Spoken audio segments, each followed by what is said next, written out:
Una universidad con compromiso social y voz pública. Pensá en tu universidad. Universidad Nacional de Río Cuarto.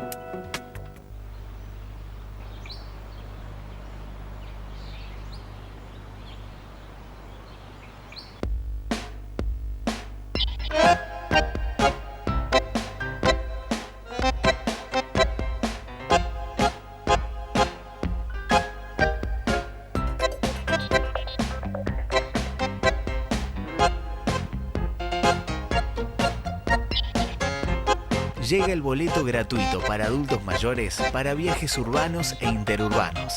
Porque para los que se esforzaron toda su vida, el viaje recién comienza.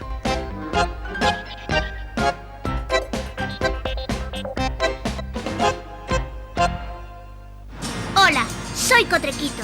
Quiero darte unos consejos. No arrojes residuos en la calle. Usa los cestos papeleros. No tires residuos en terrenos baldíos. Y los días feriados no saques la basura. Recordá que mantener esta ciudad limpia depende de todos. Ciudad limpia, ciudad mejor. Cotreco, higiene urbana.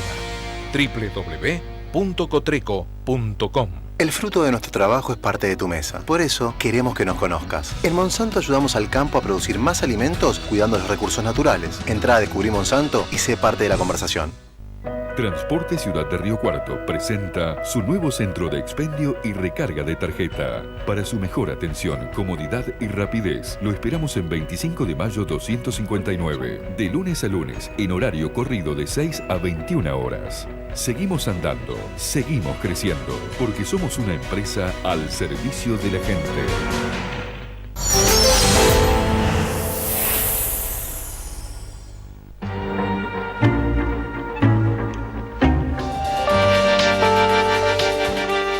Continuamos en Entre Líneas, ya está con nosotros el economista y docente universitario Flavio Bucheri para hablar de economía, que no es menos. Flavio, gracias por estar aquí. Un gusto, como siempre. Bueno, momentos difíciles, los primeros 100 días de gobierno de Macri en lo económico.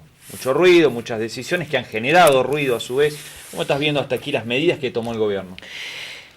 Como vos bien comentás, el momento es difícil, particularmente porque el gobierno no pensaba de que la herencia recibida iba a ser tan grande y tan complicada.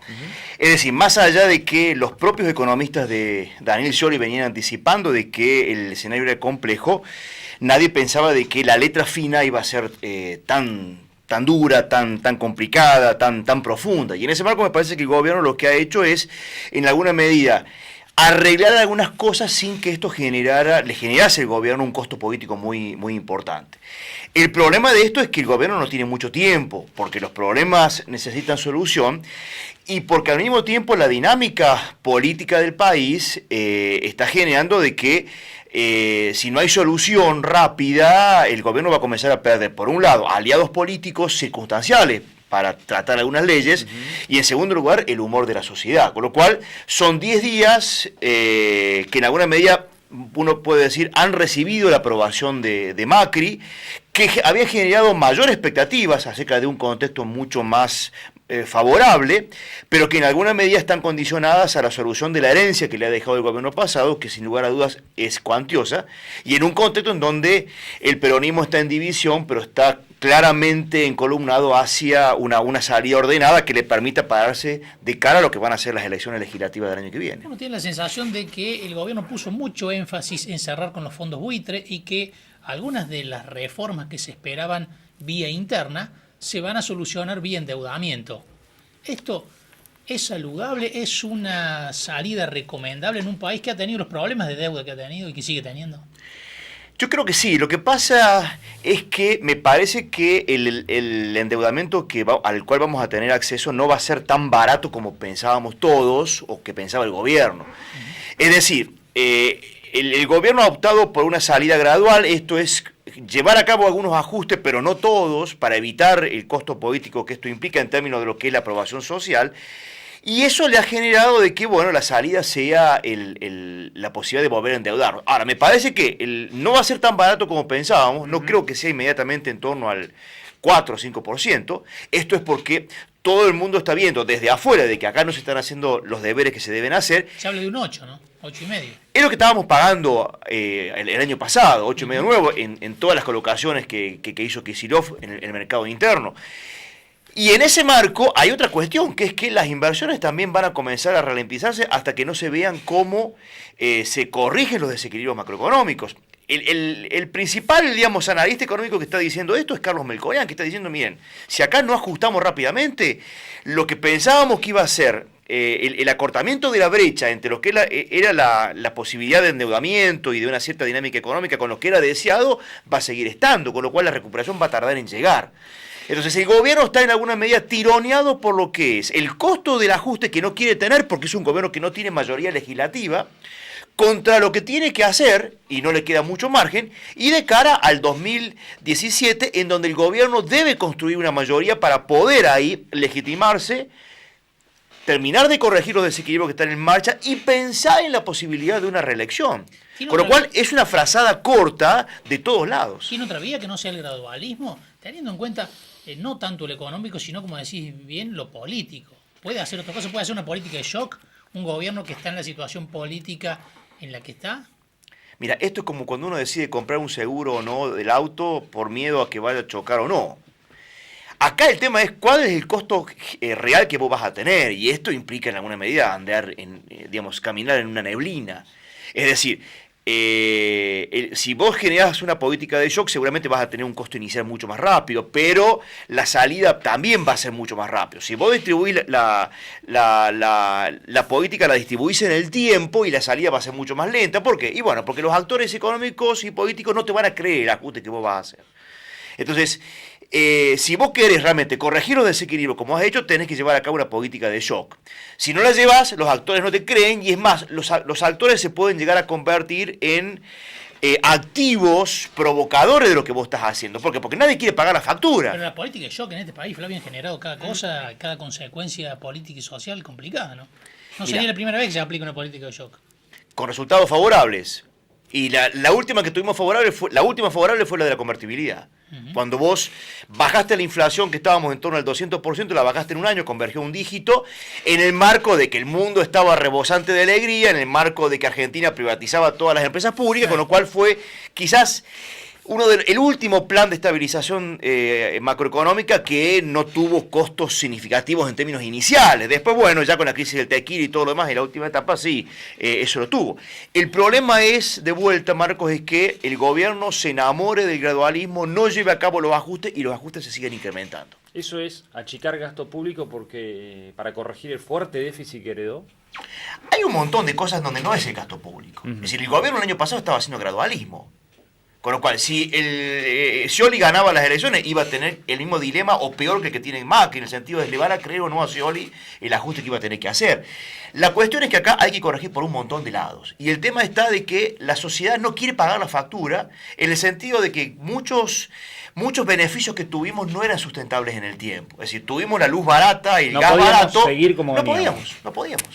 ¿Por qué? Porque es decir, vos no podés tener un nivel de tarifas tan bajas para un país que, tiene una alta dependencia energética desde el punto de vista de que no es un país abundantemente próspero para producir energía barata. Entonces estábamos teniendo un contexto en donde nos regalaban la energía, y eso en algún momento hay que sanearlo. Ahora, el tema está, ¿cómo se lo decís a la sociedad? Y en eso está el gobierno. ¿Coincide con el diagnóstico o con el compromiso que ha tomado el presidente de que ya en el segundo semestre la inflación se reduzca drásticamente? Yo creo que va a ser así, de la mano de que van a operar algunos factores que van a estar solucionando esta cuestión. Es decir, el ajuste de tarifas se va a hacer ahora, y con lo cual eso ¿qué implica? Implica que la inflación va a saltar un escalón, pero la tendencia a largo plazo va a depender de lo que va a ser el resto del plan económico, que el gobierno todavía mucho no lo ha mostrado. Es decir, lo que hicimos fue levantar el cepo, corregir algunas tarifas y ahora arreglar con los fondos buitres. Sí, política inflacionaria no se conoció. Poco y nada. ¿Desde qué punto de vista se conoció lo poco? Y bueno, corregir tarifas para bajar subsidios y de esa manera emitir menos. Claro. Con una política de aspiración de excedentes líquidos muy alta por parte del Banco Central. Las tasas de interés están por las nubes. Ahora, esto no te puede durar toda la vida.